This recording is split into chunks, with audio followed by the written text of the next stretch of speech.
সূর্য থেকে আগত আলো এবং তাপ পৃথিবীর সকল জীবনকে নিয়ন্ত্রণ করে।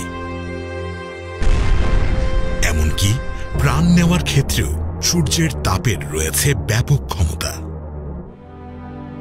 অস্ট্রেলিয়ার বিস্তীর্ণ মরুভূমিতে বসবাসকারী লাল ক্যাঙ্গারুরা তা ভালো করেই জানে। প্রাণীটি প্রধানত ঘাস, পাতা ও ছোট ছোট গাছপালা খেয়ে জীবন ধারণ করে। সূর্য যখন অবনমিত থাকে, ক্যাঙ্গারুদের জন্য জায়গাটি তখন স্বর্গ। কিন্তু দুপুর হতে না হতেই এই স্বর্গ নরকে পরিণত হয়। অস্ট্রেলিয়া গ্রীষ্মকালের কুখ্যাত তাপমাত্রার জন্য বিশ্বখ্যাত। সকাল থেকে এখানে প্রতি ঘন্টায় তাপমাত্রা 5 ডিগ্রি সেলসিয়াস বৃদ্ধি পায় এবং খুব শীঘ্রই তাপমাত্রা একটি চরম পর্যায়ে পৌঁছে যায়। খোলা আকাশের নিচে প্রতিটি ক্যাঙ্গারু জীবন ঝুঁকিতে উপনীত হয়। দুপুরে এখানে তাপমাত্রা থাকে প্রায় 70 ডিগ্রি সেলসিয়াস। এমন পরিবেশে টিকে থাকতে ক্যাঙ্গারুদের অবশ্যই একটি নিরাপদ আশ্রয় খুঁজে নিতে হয়। গাছের ছায়াও এদের দেহের তাপমাত্রা খুব একটা কমাতে পারে না।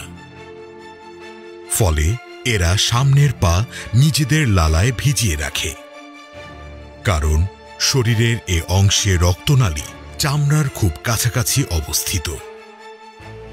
লালা বাষ্পীভূত হওয়ার সাথে সাথে এদের রক্ত কিছুটা শীতল হয়। তাপ সংবেদী ক্যামেরায় বোঝা যায় এই প্রক্রিয়াটি কতটা কার্যকরী। আধুনিক ক্যামেরায় উঠে আসা নীল অংশগুলো অপেক্ষাকৃত শীতল। লালা শুকিয়ে যাওয়ার পরপরই পুনরায় পা ভেজানোর প্রয়োজন হয়। অতিরিক্ত লালাক্ষরণে ক্যাঙ্গারুর শরীরে দেখা দেয় পানি স্বল্পতা। অস্ট্রেলিয়ার এই মরুভূমিতে গাছের ছায়াতেও মাটি প্রচণ্ড উত্তপ্ত। ফলে ক্যাঙ্গারুরা মাটি খুঁড়ে নিচের শীতল মাটিতে আশ্রয় নেয়।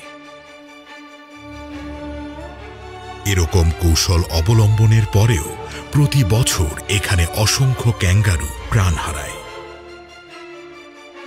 গ্রীষ্মকালে টিকে থাকাই এখানকার ক্যাঙ্গারুদের জন্য সবচেয়ে বড় সফলতা।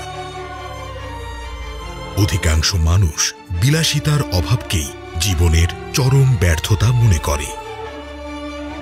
অন্য প্রাণীদের ক্ষেত্রে টিকে থাকাটাই চরম সার্থকতা এবং মহা আনন্দের। জীবনের উদ্দেশ্য বিলাসিতা নয়, বরং সংগ্রামের মধ্য দিয়ে টিকে থাকাই জীবনের সফলতা।